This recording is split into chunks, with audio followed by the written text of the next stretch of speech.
Love finances the other F word and want to support the show? Become a patron by going to patreon.com/FTOFW. You'll get special features, a shout out on the air, and early releases. Or if you prefer, pick up some merchandise at financestheotherfword.com. As fantastic a CFP as Mel O is, and as wonderful an attorney as I am, please do note that anything said in our show are our opinions alone and are not meant to be taken as financial or legal advice. Welcome to Finances, the Other F Word, a Gen Xer podcast for musicians and music lovers, where we discuss money and music without all the pretentious bullshit. Here are your hosts, Zoe Terry, attorney at large, and Mel O, certified financial planner and author of Finances, the Other F Word. Listener discretion is advised.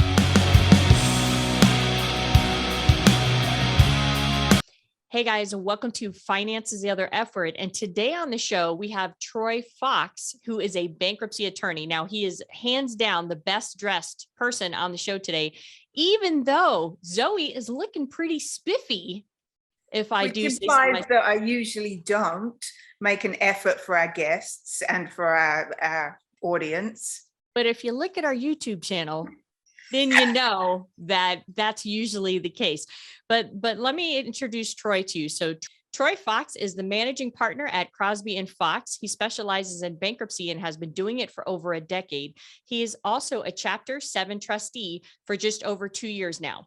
So for listeners, you're hearing that finely edited voice introduction that I just did, not realizing that I tripped over it like 4 different times because for some reason I cannot pronounce simple words like Chapter 7. But let me explain to you. I think she's been on the sauce personally. I wish I could be on the sauce. Good Lord. Every time I drink now, I get sick. But I know that this might seem slightly odd to you guys as far as why we're covering bankruptcy, but there's a couple of reasons why I wanted to cover this. And I wanted to get good information from somebody who does this for a living. And the reason being is because I have clients who have filed for bankruptcy before, and they just felt humiliated and they felt less than, and they were really down on themselves. And so I want everybody to be able to understand what's the goods, bads, and the uglies out of doing bankruptcy. And also, you guys need to know that we are in a monetary tightening right now, which means that the Fed is going to be very aggressively increasing interest rates this year. And what that means is that you're going to see your credit card rates go up. You're going to see your variable lines of credit rates go up.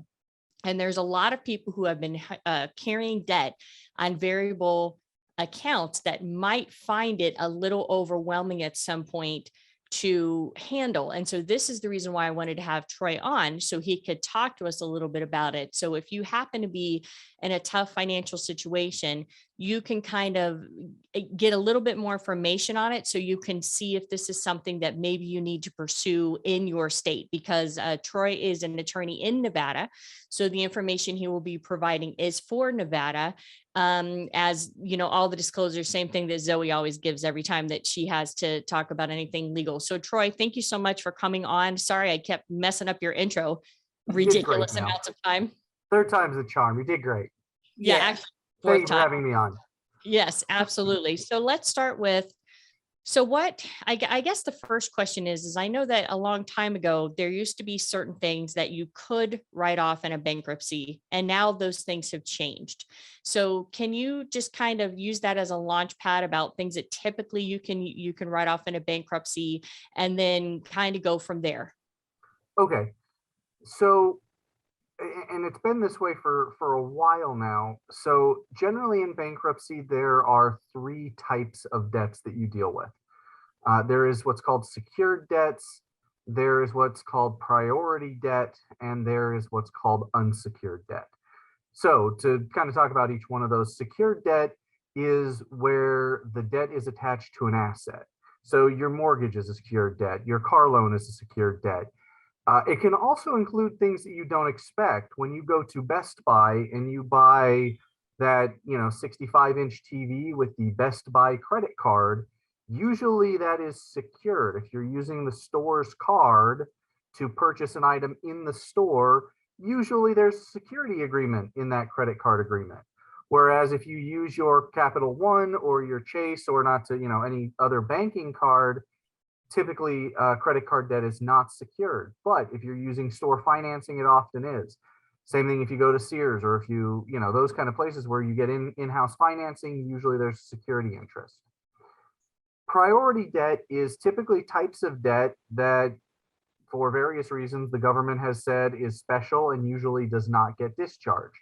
That can include certain tax liabilities, so money you owe the IRS, student loans, and domestic support obligations like child support and alimony are probably the three most common. And then there is unsecured debt, and that's what most people have. So when you use a credit card, that's unsecured debt. You borrow money on a personal loan, that's generally unsecured debt. If you, even short-term lending is usually unsecured debt. So, payday loans and those kind of things are usually unsecured.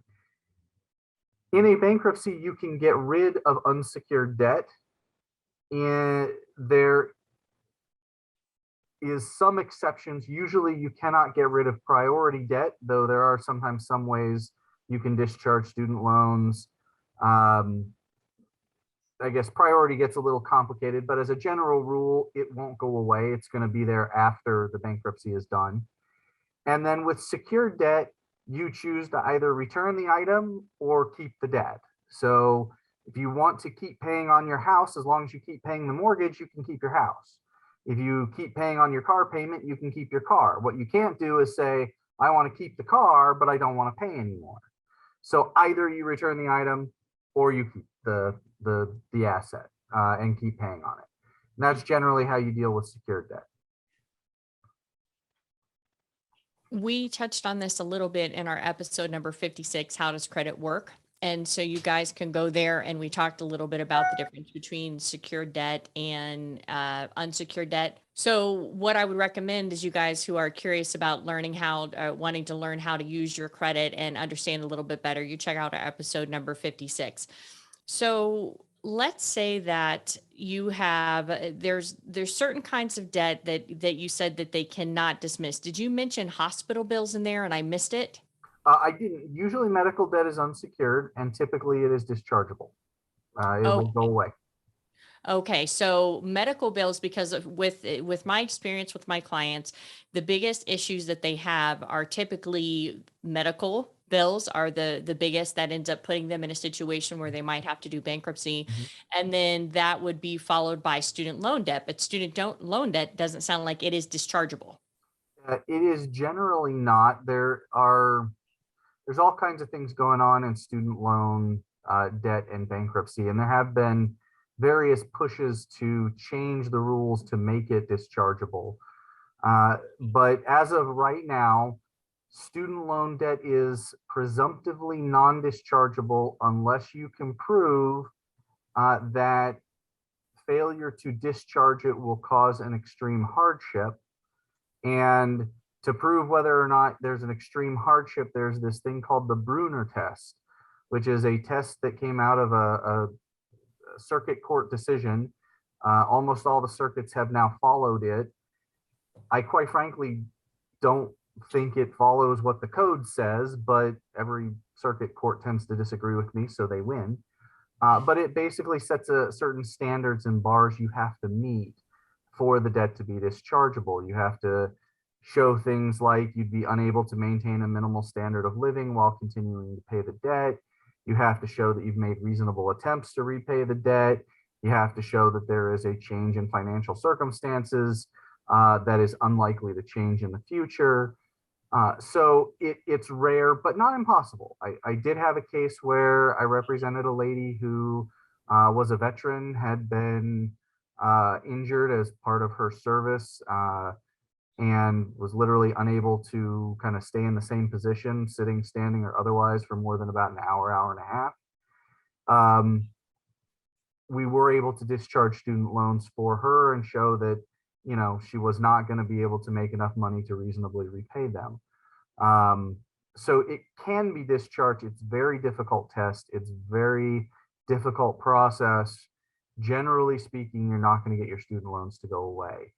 That's also true if you have co-signed a student loan, even if the underlying borrower may be able to discharge a debt. And I'm dealing right now with a case where uh, there's that kind of an issue, and it's actually now a state court matter. But yeah, so you be real careful. Student loans generally are not going to go away, but hospital debt does. Almost always you're getting rid of your hospital debt.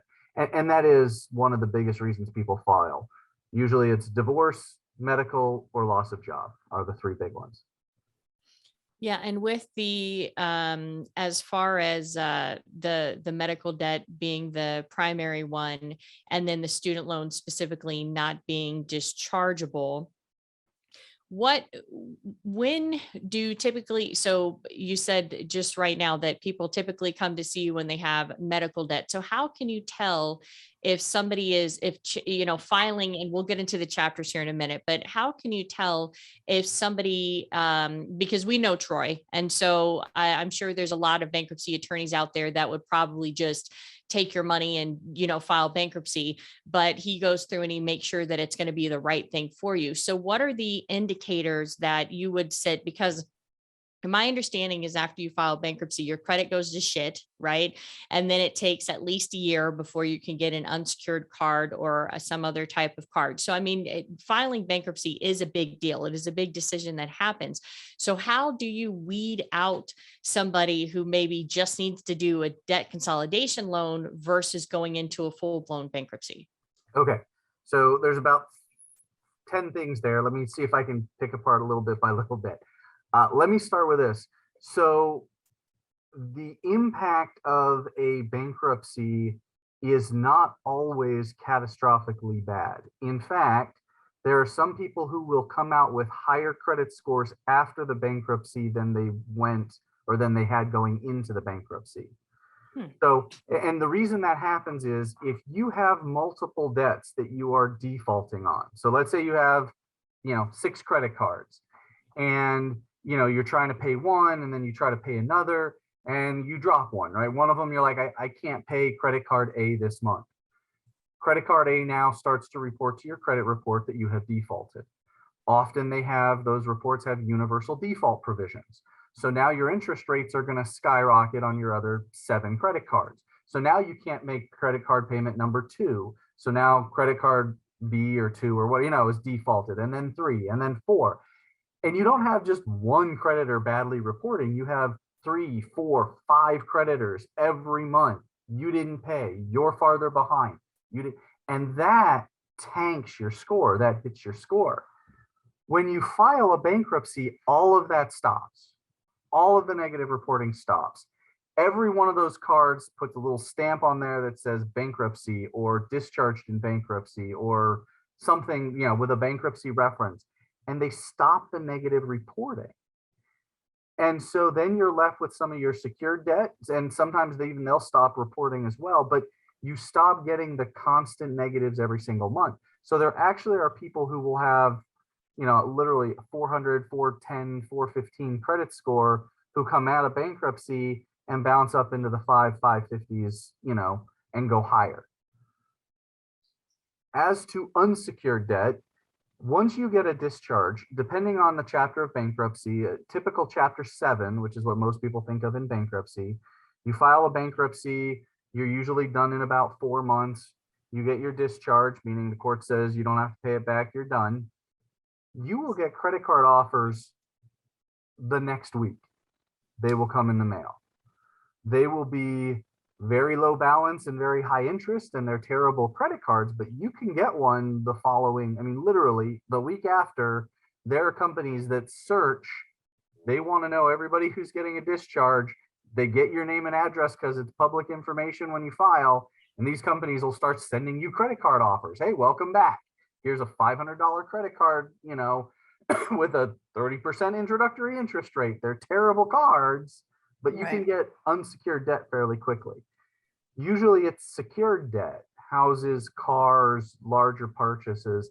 That takes you anywhere from a year to larger items up to 2 or 3 years.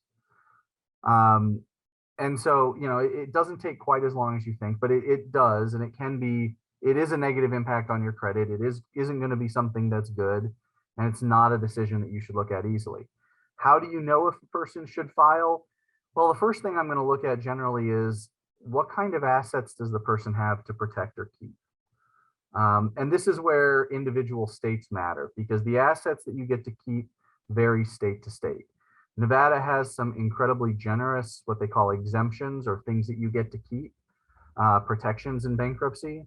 Some states are very, very stingy. Some states have some areas where they're even more liberal or more flexible than we are, more generous than we are. But Nevada is definitely one of the most generous states as far as what you get to keep. So the first thing you got to look at, what do you have to keep? What do you have to lose? If the person is judgment proof, meaning they're on a fixed income, Social Security or SSDI or something like that, and they don't have a whole lot of non-exempt assets, they don't have a lot of stuff that people are going to be trying to take, they may not need to file a bankruptcy. It may not make sense for them. They can a lot of times just tell their creditors to go pound sand. Look, I'm on a fixed income. You can't take it from me. I don't have anything you can take. I can't pay you back. Sorry. Thanks for the call. But don't call me again. Then what happens if they do that? Then typically they have to ignore phone calls for a while. And a lot of times you pay the $50 fee to change your phone number so they stop harassing you. Your worst case scenario is they get a judgment against you they can never collect until either you die or something happens. Okay. Or you hit the lottery. Either way, one of the two, right? But we know which one's the most likely, right? Yeah, right. Yeah, one's more likely than one's definite, the other's unlikely. Anyway, so I mean, there's not a lot they can do to you at that point. Yeah, you owe them money. Maybe even they have a judgment. Yeah, but they can't collect. It sits there and rots. Some of them will just write it off. Once they kind of realize there's nothing there, they'll write it off and they'll never come after you again. Right. So it varies. Usually the worst part is it hits your credit negatively. But if you're not looking to rush out to buy a car or a house, and you're not, credit scores, I find a lot of times people have a lot of reliance on credit scores. Like they think, oh, it's so important. Only if you're trying to buy something large on credit do you need a really good credit score. If you've got your house and you've got a decent car and you're going to be okay, excuse me, then who cares what your credit score is? If it's 100 or 1 million, who cares? It's not a value judgment on you as a human being. So I have a question for you, and I know you don't know the specifics of our situation, but this is something that I found really odd. I had a client who fell victim to a very, very bad fraud scam. Mm-hmm. And she wasn't specifically smart in what she did. So, I mean, there's, I guess there's two sides of it, but it involved her pulling off cash advances off her credit cards to pay for something that was fraudulent. And I actually recommended that she talk to, because she is a retiree who is in her 70s, who is on a fixed income. And you want to talk about being fucking pissed. I wanted to go. I was upset with them for not calling me first. And then at the same time, I was upset at the people that did this to my client. And when they went to go talk to a bankruptcy attorney, the bankruptcy attorney said, we can't help you because none of the stuff they would be able to discharge. Now, is that because maybe it was done like this happened at the beginning of the end of November, I think it was. And I think in January, she went to the BK attorney and the attorney was like, nope, we can't do anything for you. And what ended up happening, and this is why you guys got to watch this stuff with your older parents. She ended up having to pull out money out of her retirement account, which of course was taxed as ordinary income, which of course affected her distribution amounts, her distribution rate. We've talked about this on the show before. And in order to get out from under the cash advance fees on the credit cards. So do you know, maybe just from the information I gave you, why that might have been the case? Because she did a police report. I mean, she literally got screwed. It was a fraud. So it's always hard to second guess another attorney without getting all the details. What I will say is if the person had come to me, the concern I would have is timing. there is a presumption that debt incurred within the 90 days before you file bankruptcy is presumptively abusive, right? The rule is there to stop exactly what you think. You don't want people going, I'm going to file bankruptcy, so I'm going to run out and buy the nicest stove and the nicest, fridge and a bunch of jewelry and load my house down with electronics. And then I'm going to file bankruptcy, say I can't pay it all back, right? So debt incurred within at least 3 months before filing is presumptively abusive. And cash advances, they'll look back as far as 6 months, because there's a presumption if you're pulling cash out, where's it going? What's it doing?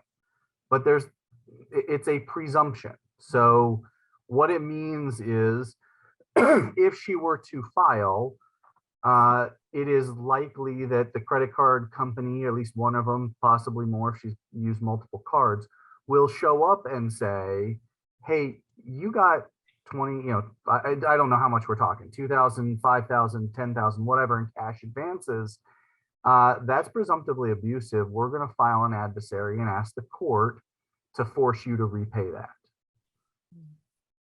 But if she's got a good explanation and a good kind of where it went and what happened to it, and she's a 70-year-old fairly sympathetic case, I mean, what I would probably have told her is, don't touch your retirement accounts. One, she sounds almost judgment proof anyway, right? She doesn't have, she's got a fixed income. She's got retirement accounts, at least in Nevada, that would probably be exempt. So I would tell her, wait a few more months, let some time pass, put some time between you and the events, and don't touch your retirement accounts, because that's your money, that's protected money. Unless you have to take a distribution for some reason, don't use it. I tell people all the time, never turn an unsecured debt into something better. Don't use your house refinance to pay off credit cards. You've now taken unsecured debt and turned it into secured debt. Don't get a car title loan instead of a payday loan, because unsecured versus secured debt. And don't use exempt assets like retirement accounts to pay off stuff that is dischargeable like credit cards. It just doesn't make sense. So my guess is it would have something to do with that. But I would have told her, wait some time, file it, and we'll fight the abuse, if the argument, if it comes up. Yeah. And I told her that the reason why they probably said that was because of the 90-day rule, because I was aware of that rule, but I had told them that I wasn't sure if it was still around. But my recommendation was to not touch her retirement. And instead, I think she was just so at a fluster over the whole thing, because she saw these credit card statements coming in, and she pulled it. And unfortunately, just like Zoe knows as well as you do, people don't always take your advice. So it is what it is. So and I want to get onto the chapters after this, so you can start kind of explaining to us the difference between the chapters. But this is kind of a rhetorical and maybe a foolish question, but who pays for the bankruptcy? Like, now I understand that the person doing the bankruptcy pays for it. And I understand that, like, the credit card companies, I'm assuming, discharge it.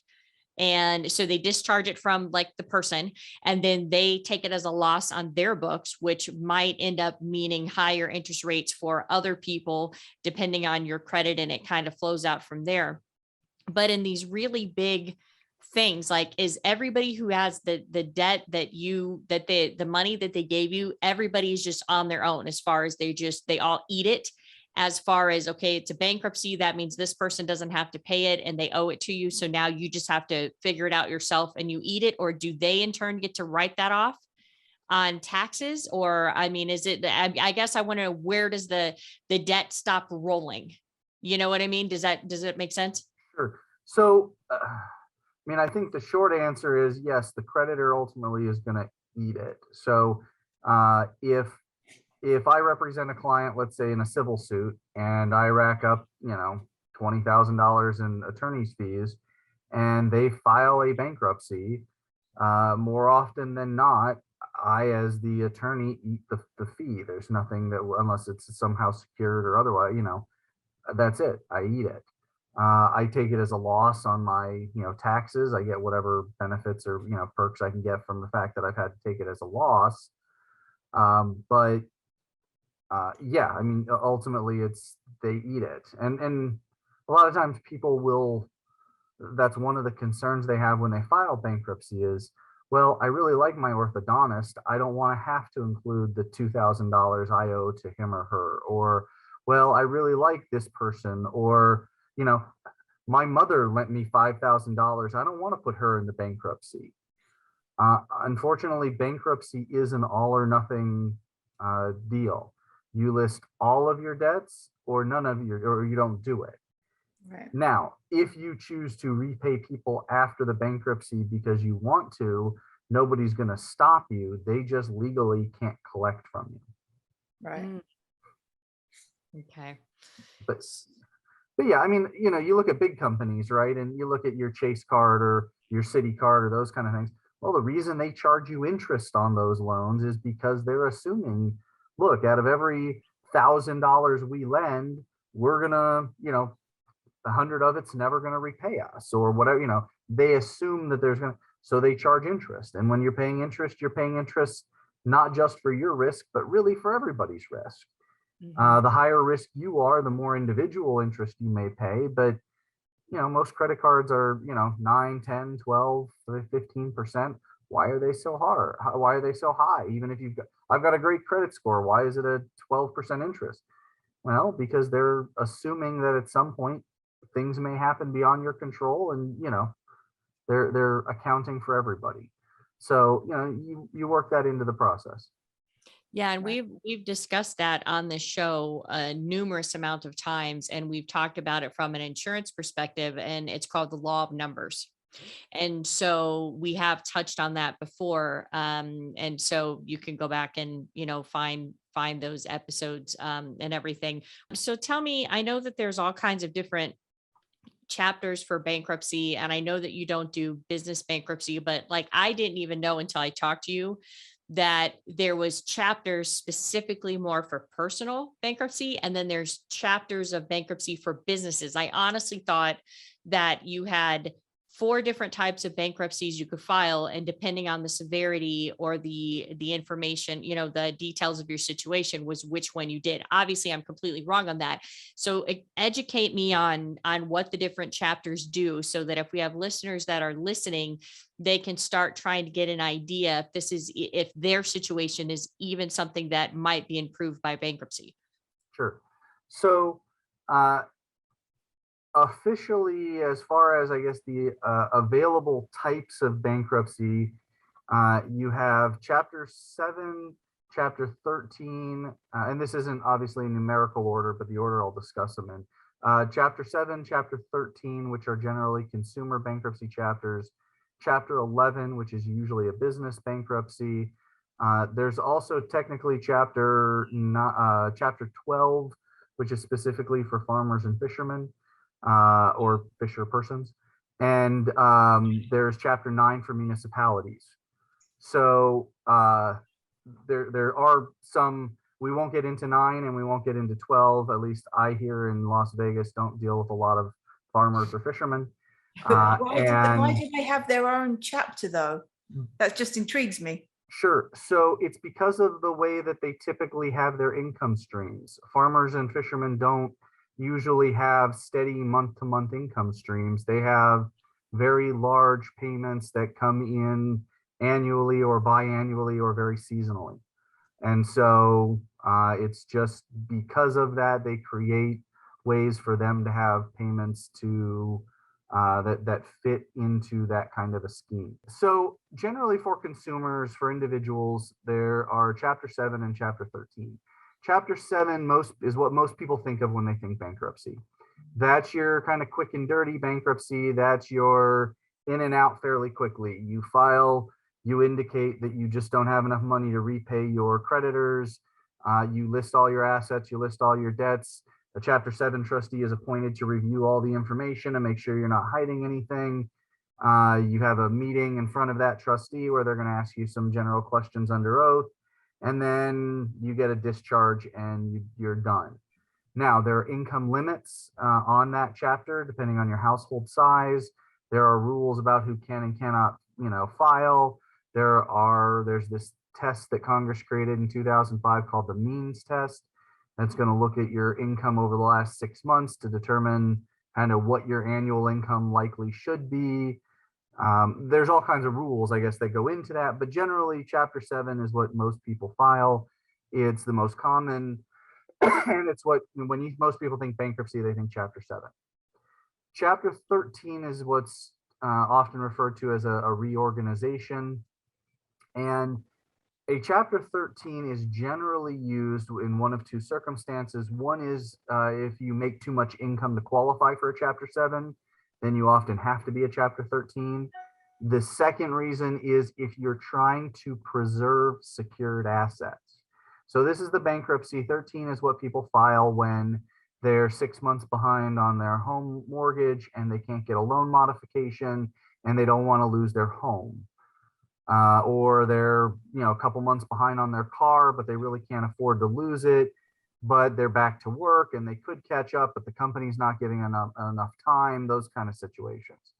And in a Chapter 13, there is a 13 trustee who is appointed. And as the debtor, when you file your case, you propose what's called a plan. And it is, as it suggests, a plan of how you're going to reorganize. And it literally says, look, this is how much money I make every month. Here are all my reasonable and necessary expenses. Here's how much money is left over every month. And with this money, I'm going to give that to this Chapter 13 trustee.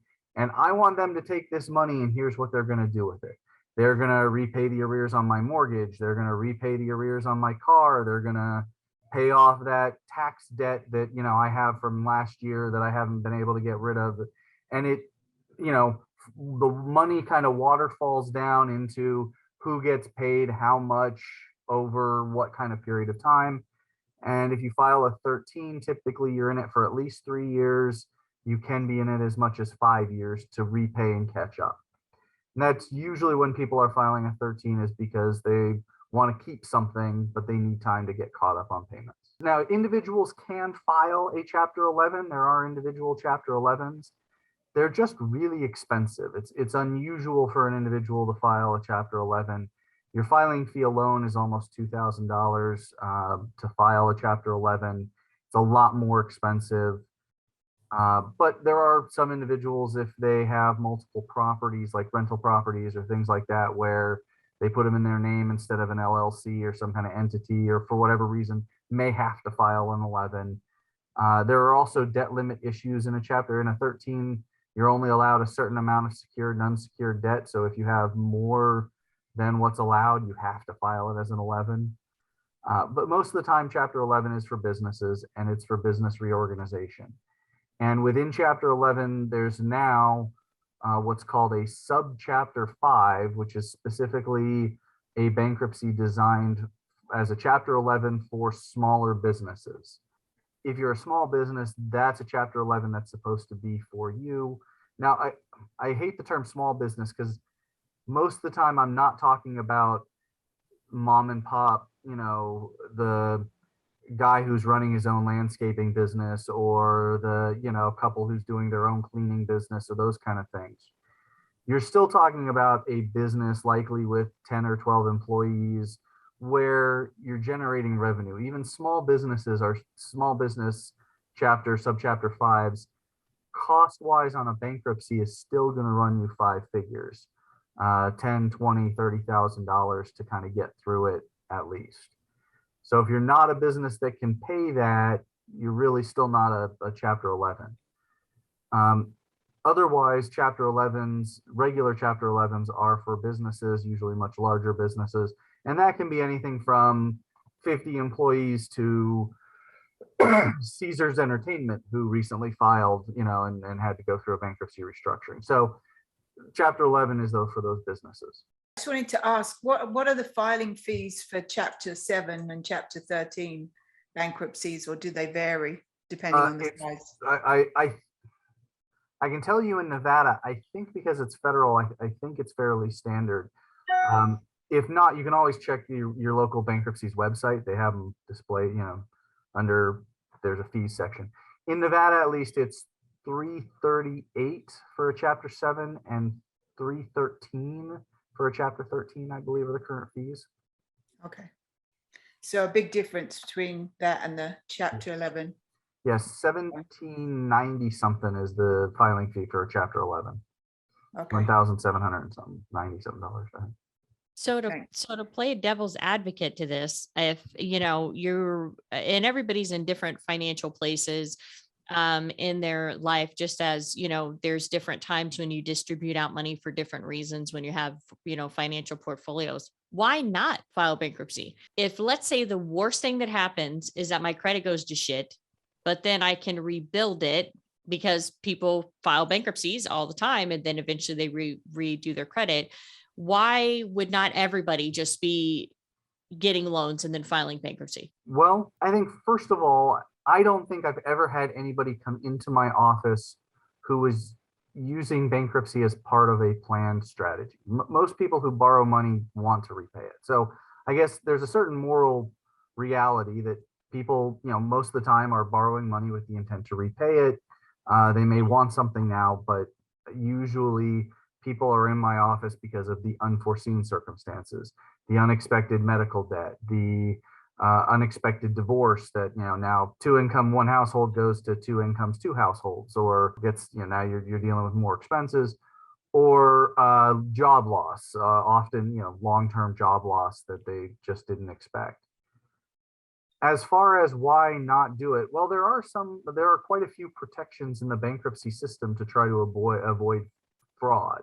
So if you're going to file a Chapter 13 or a Chapter 7, you have to expose all of your financial information to a trustee who's going to be looking at, is there anything here that I can take and sell? As a Chapter 7 trustee myself, part of my job, part of what I do is look for assets that I can take and sell, or whatever I need to do, so that I can distribute to creditors and get them some money back.